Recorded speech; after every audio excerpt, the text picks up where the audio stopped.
Ini Kak, kemarin itu ada diskusi di media sosial tentang perjalanan era reformasi bangsa kita yang sudah berjalan sejak tahun 1998 sampai saat ini 2023, sekitar 25 tahunan. Nah, tetapi ternyata bangsa kita itu masih belum terbebas dari yang namanya KKN, yaitu korupsi, kolusi, dan nepotisme gitu. Nah, sebenarnya apa yang hilang dari karakter bangsa kita itu? Nah, bukankah bangsa kita itu adalah bangsa yang berbudaya? Karakter malu kalau menurut saya ya. Jadi kita ini tidak bisa menjaga dan merawat karakter malu yang sebenarnya itu merupakan potensi yang diberikan Tuhan kepada setiap manusia ya. Kalau dalam bahasa agama itu yang saya baca, sifat malu itu sebenarnya sifat dasar yang dimiliki setiap manusia. Disebutkan dalam sebuah kitab misalnya yang pernah saya baca, rasa malu itu adalah sifatun taqumu ala nafsi, sifat yang ada di setiap diri manusia ya. Fatamnauha mimma yastakbih, yang dengan sifat itu mestinya dia bisa terhindar dari perbuatan yang buruk, mimma yastakbih, dari apa-apa yang buruk ya. Nah, kalau sifat malu ini kita bisa budayakan ya, sebagai bangsa yang berbudaya, saya kira kita bisa membersihkan negeri ini dari perbuatan-perbuatan buruk termasuk korupsi ya. Makanya Rasulullah itu ketika menyaksikan ada sahabat yang memberikan nasihat kepada saudaranya ya, tentang sifat malu ya, beliau bilang, dakhu, tinggalkan, biarkan saudaramu itu tetap berada dengan rasa malunya ya. Fa innal haya minal iman, karena sesungguhnya rasa malu itu bagian daripada iman ya. Jadi kalau kita bisa menjaga potensi yang diberikan Tuhan berupa rasa malu itu, dan kita gunakan dalam setiap perkataan kita, setiap tindakan kita, saya yakin kita akan terhindar dari perbuatan-perbuatan yang buruk, termasuk perbuatan korupsi.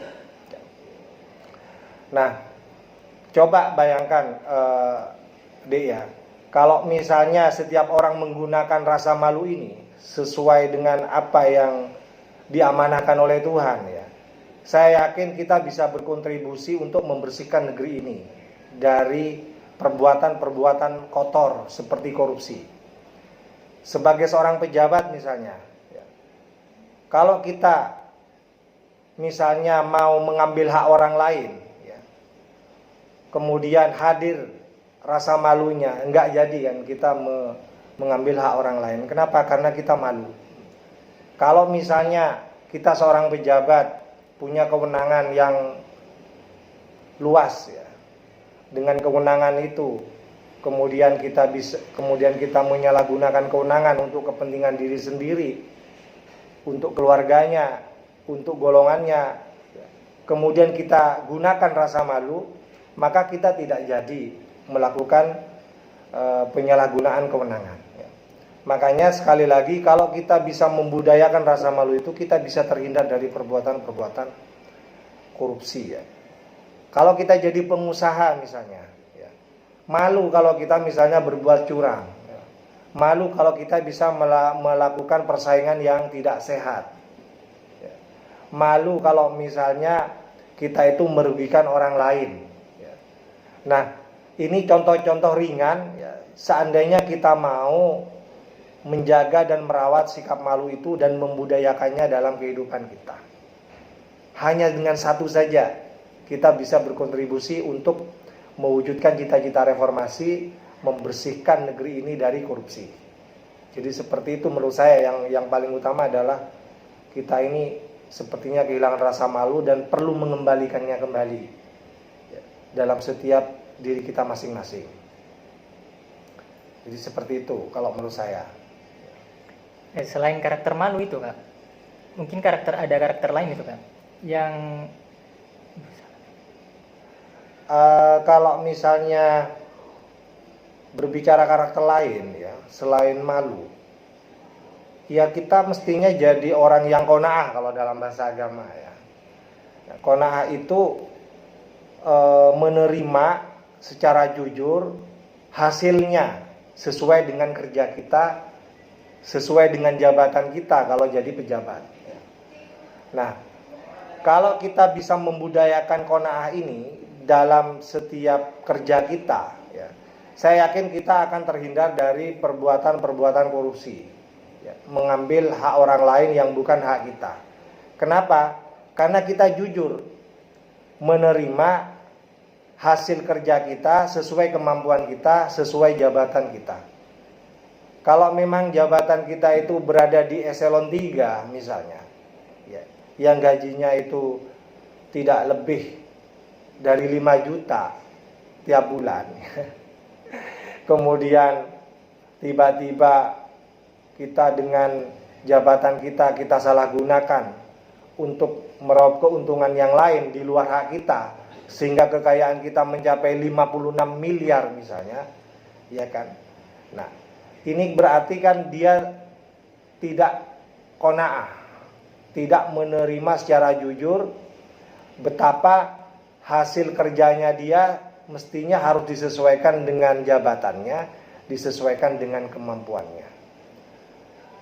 Nah, kenapa qanaah ini hilang sekarang dari kepribadian kita, ya, sebagai seorang pejabat, sebagai seorang muslim, ya, karena saya yakin semua kita ini mayoritas muslim, ya, pejabat kita juga muslim, ya. Kenapa hilang? Ya, itu menurut saya yang perlu dipertanyakan, ya. Mari kita kembalikan, kita budayakan kembali sifat qanaah ini, karena ini diajarkan kalau dalam ajaran agama kita, ini diajarkan dan harus ditanamkan kepada setiap pribadi muslim, ya, supaya mau menerima apapun hasil kerja kita, yaitu sesuai dengan kemampuan kita, sesuai dengan jabatan kita, sesuai dengan kewenangan kita.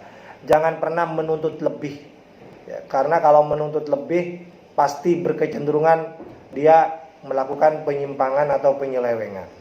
Ya, paling tidak KKN itu bisa juga dilakukan, bisa korupsi, mengambil hak yang bukan haknya, ya, bisa kolusi, ya, bisa nepotisme, ya, semuanya itu dilarang, ya, dalam hukum kita, ya. Saya kira itu dua hal yang menurut saya penting, yang perlu kita budayakan agar kita bisa berkontribusi untuk supaya kita ini bisa mendorong terwujudnya cita-cita reformasi, ya, negara kita bersih, ya, dari KKN, korupsi, kolusi, dan nepotisme, ya. Semoga kita bisa melaksanakan ini semua dengan baik. Seperti itu, ya, ya. Itu untuk melengkapi diskusi yang kemarin adik ikuti di komunitasnya, ya. Di mana itu? Ya, tapi saya senang kalau misalnya ada yang suka mendiskusikan, mengevaluasi apa yang terjadi di negeri ini, apa yang kurang baik, kita berikan sumbang pemikiran supaya menjadi lebih baik.